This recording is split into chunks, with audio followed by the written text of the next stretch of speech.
Johnny Dollar. Johnny, this is Ray Connolly. Oh, yeah, over at Continental Insurance Company. That's right, yeah. Oh, what's the problem, Ray? Problem? Well, no problem at all, actually. Oh? Are you busy tonight, Johnny? No plans at all. Well, you see, my wife's out of town for a few days, and... Johnny, well, I wonder if you'd have dinner with me tonight. Can you do that? Why, sure, why not? Good. Just name the time and place, and I'll meet you there. Well, I happen to have a nice, thick fillet of prime beef in my refrigerator at home. And if you like steak... Sure do. Well, why don't you run over to my place at, say, 6:30? I'll pour you a couple of cocktails, and we'll tackle that steak. Okay, Johnny? Ray. Yeah? You're sure there isn't something that's bothering you? 6:30, Johnny? Yeah, okay, but now listen. Good. I'll see you then. Well, why don't you...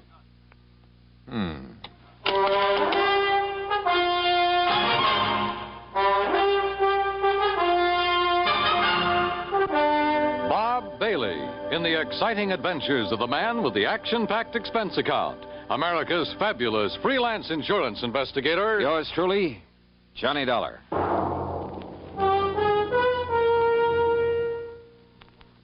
Each weekday on CBS Radio, there's a bright package of lively entertainment that goes by the modest title, Just Entertainment.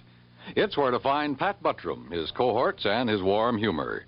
Mr. Buttram is ably aided by lovely Marion Morgan and that singing foursome called the Halloran Quartet. Just for entertainment, sample Just Entertainment with Pat Buttram tomorrow on CBS Radio. Also on the recommended list, a fascinating fact-filled 10 minutes each weeknight with Ron Cochran.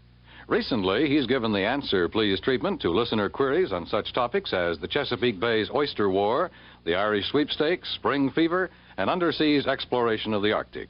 Be listening tomorrow night. Discover how you can ask Ron Cochran to give your question the answer, please. Just Entertainment and Answer Please. One for facts, one for fun. Leave your dial set right where it is now to enjoy both these entertaining programs each Monday through Friday on CBS Radio. And now, Act One of yours truly, Johnny Dollar.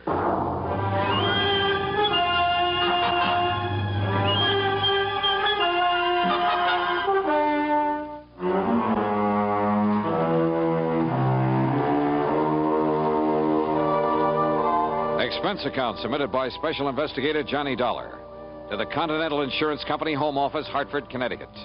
Following is an account of expenses incurred during my investigation of the fatal Filet matter. There was something very funny about Ray Connolly's sudden invitation to have dinner with him, much less cocktails. I'd been at his office far too many times, had seen the bottles of pills that he kept in his desk, watched his secretary bring him a glass of milk at precisely 10:30 a.m. and exactly 3:15 p.m., had listened to the dull details of his ulcer-free diet more times than I can remember. So when Ray said cocktails, come on now, Dollar, stop trying to build up a case out of nothing. And yet, for reasons that will be made clear later in this report, everything goes on expense account. Item 1, $1.40 for a cab to Ray's apartment. It was 6:30 on the nose when I pushed the doorbell. Oh, and I decided that if he did have something bothering him, I'd let him get around to it in his own sweet time. I wished later that I hadn't. Johnny, I'm glad to see you. Come in. Yeah, how are you, Ray? Well, you know how it is. Those ulcers been kicking up on you again? Yeah, a little. Sit down, Johnny, sit down. Sure, thanks. Now, what would you like? Martini, Manhattan? Got a plain old scotch and soda lying around? I certainly have. Have it for you in a second. Never touch it myself anymore, of course. You mean you're not drinking with me? Maybe I'll have a glass of milk and... Let's see. Yeah. Time for me to take one of my pills. There you are, Johnny. Thanks. But did it ever occur to you, Ray, that if you'd stop worrying so much about that gut of yours, you might not have so much trouble with it? Johnny, it's easy to see you never had an ulcer. No, sir, and I don't ever intend to. Well, if you were in my end of the business, there's something just happened that I want to tell you about. Oh? Yeah, later. Incidentally, the steak we're having is the most beautiful thing you ever saw. Well, come on, I'll show it to you while I get a glass of milk. Okay. I guess my wife ordered some groceries sent over from Morris Baines Market before she left. I told you she's away. Yes, she did. Yeah, left yesterday. Well, the steak was delivered last night along with some other things. There. How about that? It looks like you could cut that with a fork. Prime beef.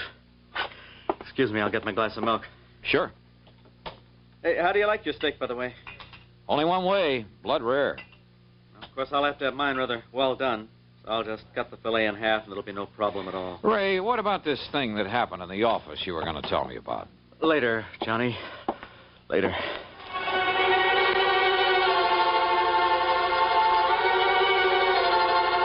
Again, looking back, I wished that I'd pressed the point, but I didn't. Instead, I had another drink, watched him sip his glass of milk, listened to him complain some more about his pet ulcer, and then, finally, we sat down to dinner. There we are. Isn't that the most beautiful steak you ever saw? Oh, no. Huh? Ray, didn't you hear me? What? Oh, dear. Yeah. Oh, dear. I'm terribly embarrassed. Well, brother, you ought to be. That looks like a piece of shoe leather. When you said blood rare, and I forgot all about it. Ray, you are a dog. You're sure you can't eat it this way? Rather chew up an old boot. Hey, listen, now, something's bugging you. Now, what is it? Nothing, Johnny. Look, I'll go out and buy another one for you, huh? And let yours sit here and get cold? No. Oh, Johnny, I'm terribly sorry. That's okay. Go ahead, Ray. Tear into it. I'll go out in the kitchen and see if I can find the makings of a sandwich.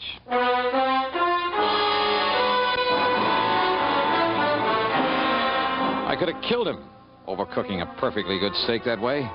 But instead, I made myself a sandwich and stuck around. Because I knew that sooner or later he'd tell me his real purpose in having me come over. And later he did.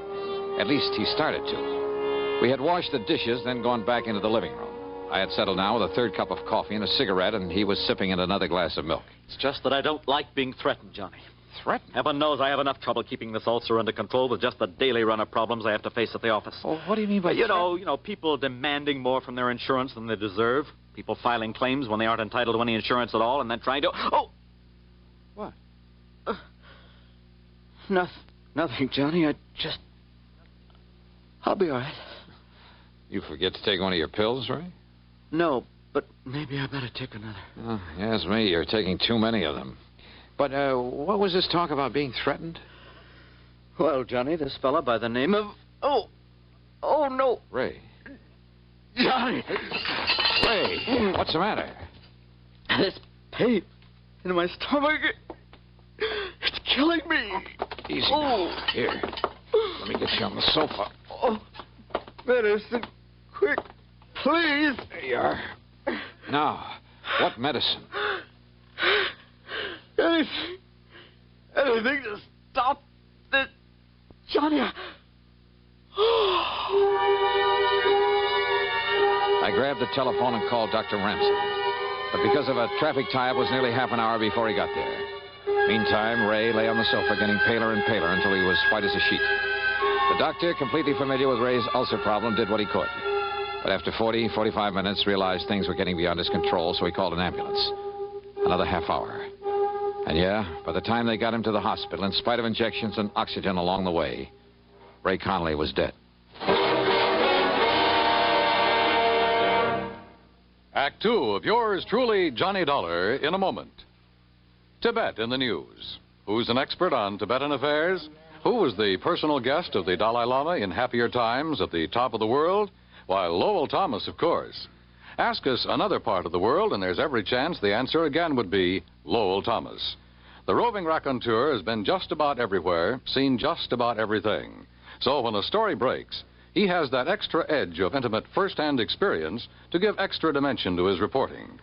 One of the most colorful men in the industry, one of the most striking different sounds on the CBS radio network is Lowell Thomas, heard every Monday through Friday evening with his fascinating reporting. Only a network could bring you a Lowell Thomas. Only the CBS radio network does.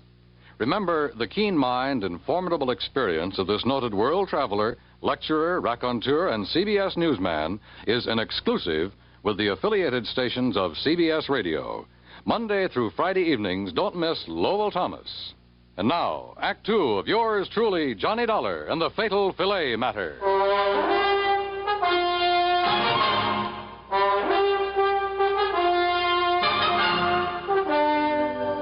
Yes, Mr. Dollar, I knew that Connolly's ulcer condition was serious. I've been treating him for a couple of years, but I certainly never believed this could happen. What it means is that he bled to death. Is that it, Doctor? Yes, internal hemorrhage. But of such intensity, I don't understand it. And yet, well, let's face it, Dollar, this sort of thing has happened before.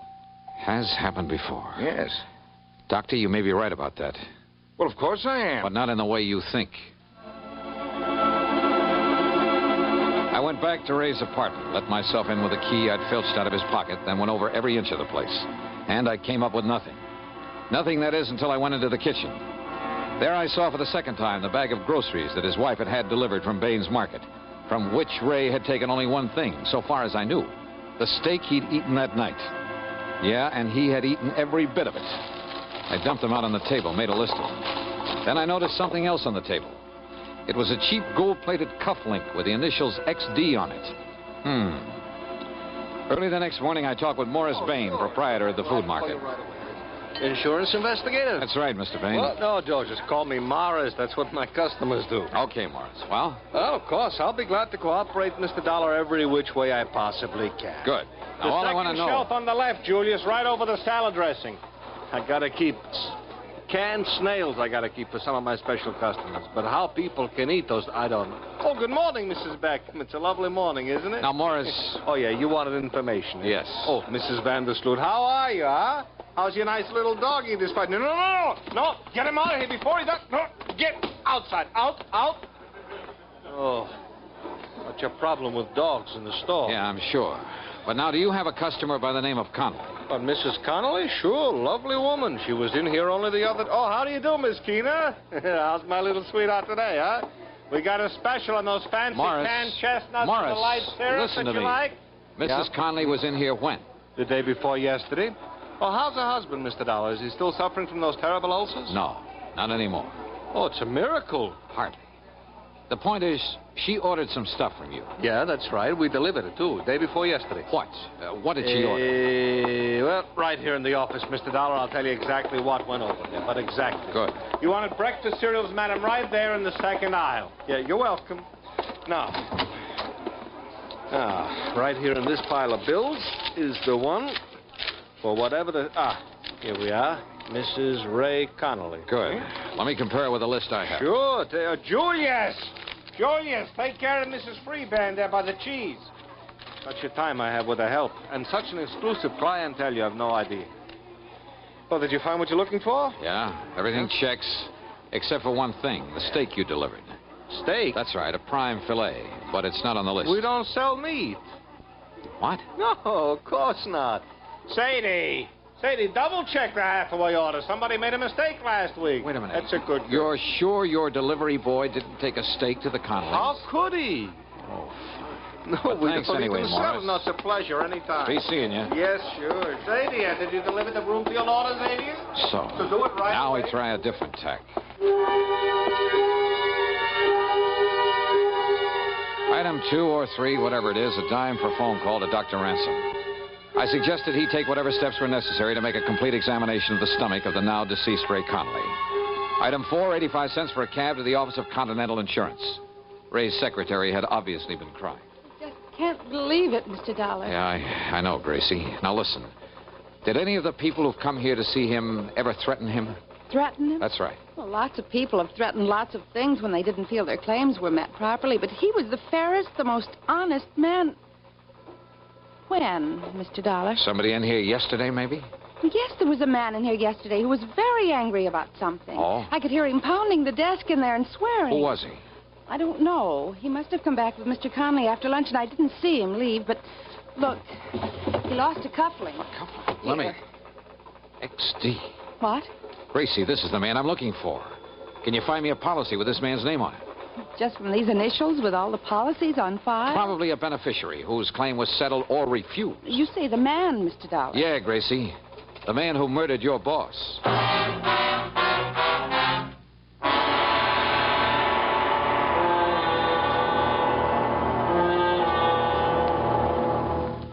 Act 3 of yours truly, Johnny Dollar, in a moment.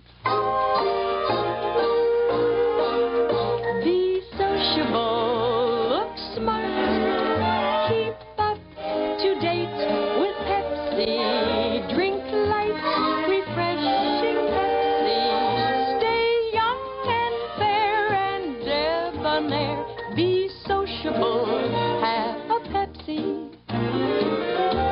friends drop in, let your hospitality show you're sociable in the modern manner. Pepsi, you know, is the favorite of the smart and young at heart. Be sociable, look smart, keep up to date with Pepsi. Drink light, refreshing Pepsi. Stay young and fair and debonair. Be sociable, have a Pepsi. Have you tried a Pepsi lately? And now, Act 3 of yours truly, Johnny Dollar. Expense account item 5, another dime for another call to Dr. Ransom. Yes, the autopsy had been made. And yes, they had found enough ground glass in the stomach of Ray Connolly to kill 3 men. That's why Ray, with his ulcer condition, had gone so fast. While he was with you, Johnny, the police would like very much to talk to you. Well, certainly they don't think I did it. Oh, of course not. At least, Yeah? Well? well, after all, you were with him at the time when he ate that filet. Okay, Doc. I'll get in touch with him. Item 6, 10 cents for another call to Ray's secretary at Continental Insurance. Yes, Mr. Dollar, I have. Nice going, Grace. What's his name? Xavier Donato. The folder was still at Mr. Connolly's desk. Donato. And the address? 13425 Sunset. Sunset. Got it. And listen, the reason he was angry with Mr. Connolly... Yeah? He was named as beneficiary of his father's life insurance policy. Yeah? But his father just committed suicide. You see what I mean? Yeah. Donato couldn't collect. Yes. I mean, no, he couldn't. So... Gracie, you're a doll. Item 7, $2.50 for a taxi to the address far out on Sunset Avenue. It turned out to be an old ramshackle rooming house in a pretty lousy neighborhood. Sure, look for yourself, but I tell you, he ain't here anymore. When did he leave? Yesterday morning, bag and baggage. There you are, see for yourself. Now, don't tell me he's still living here. Well, I can't say that I blame him. What's that? Have you any idea where he might have gone? If I did, I'd send the cops to get the rent he owes me. The cops will want him for a lot more than your rent, lady. Yeah? What's more than that? Murder. Item 8, another phone call to police headquarters. I talked with Sergeant Jimmy Maxwell in homicide. Only I listened more than I talked. Cufflinks, huh? With the initials XD on them? That's right. What's the idea of not telling us before? As if you didn't know it, that's withholding evidence. And in a murder case... Hey, look, that's another thing, Dollar. If you suspected murder, why didn't you call us in instead of having that doctor order the autopsy? You trying to hide something? Are you kidding? Where are you, anyway? We've been combing the city for you. As if you didn't know, you got a little explaining to do Hey, down look. here. And listen, who do those initials XD stand for? Well, if you let me get a word in edgewise, I might tell you. Well? The D stands for Donato. The X for Xavier. Xavier? What kind of a name is that? Xavier, if you want to say it that way. Oh, boy, that's a rare one. You got his address? He just left the place where he was living, so he's probably 1,000 miles away. But Xavier? Huh? Of course, and right under my nose. What? Johnny?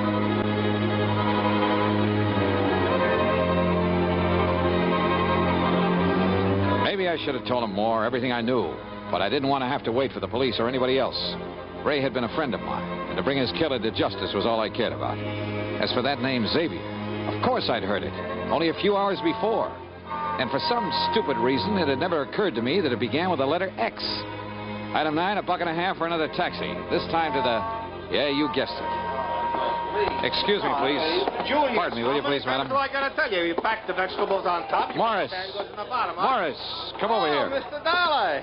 Back so soon already? Now listen, when I left you early this morning, Yeah? just as I was leaving, I heard you call somebody by the name of Xavier. Yeah, you mean that slowpoke, huh? That dumb, stupid... All right, is he lazy- still here? What's his last name? His last name? Yeah, what is it? Well, his last name, it's...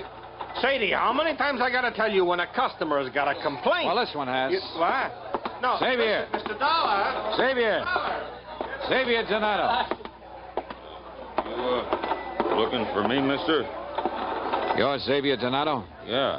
What do you want? I just want to show you a couple of cufflinks. Here. Are these yours? Yeah, mine. Then don't try to pull a gun. Me? I got no gun, mister. I found one of these in Ray Connolly's office. Sure. I got mad. I slam bang on the desk at him. I found the other one at his apartment, where you delivered that steak to him. That steak full of ground glass. Where'd you get that steak? Wilson's Prime Market along the way to his place. Then you put in the glass and took it up to him. Yeah. That was pretty good, huh? Say, you from the cops? You expecting the cops? I don't know.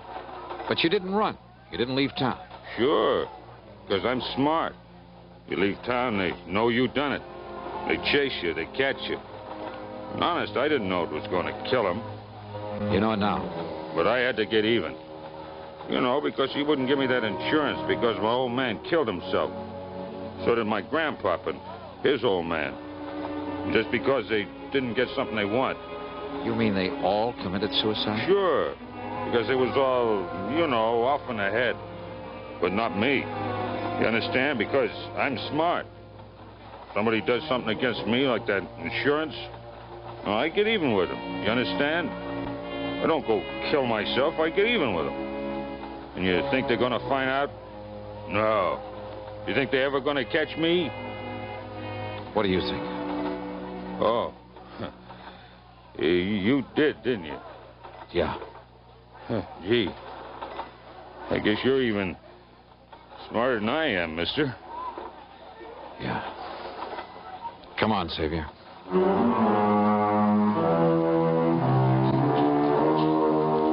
Prison? I doubt it. Not with a family history like that. But there are institutions for his kind. I'm sure he'll spend the rest of his life in one of them. And maybe, by studying his case, the doctors, the psychologists can learn more about helping such people before they go off the deep end. Expense account? Forget it. Ray Conley was my friend. Yours truly, Johnny Dollar.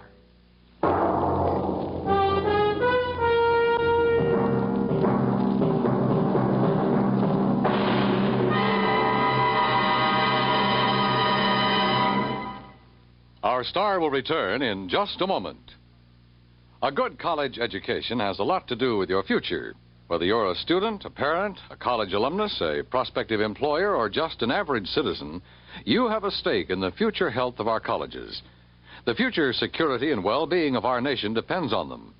Now is the time to help by contributing to the college of your choice. Just as our elementary and high schools have become overcrowded, so now our colleges are threatened by the increased school population.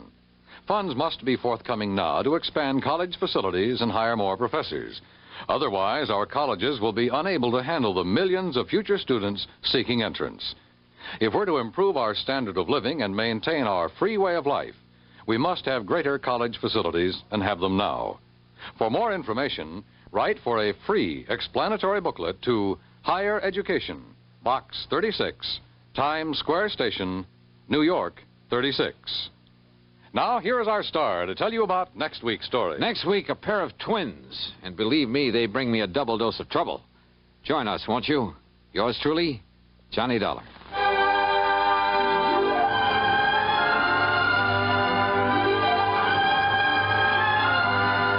Yours truly, Johnny Dollar, starring Bob Bailey, originates in Hollywood and is written, produced, and directed by Jack Johnstone. Heard in our cast were Virginia Gregg, D.J. Thompson, Jack Edwards, Marvin Miller, Larry Dobkin, Harry Bartell, and Frank Gerstle. This is Dan Cubberly speaking.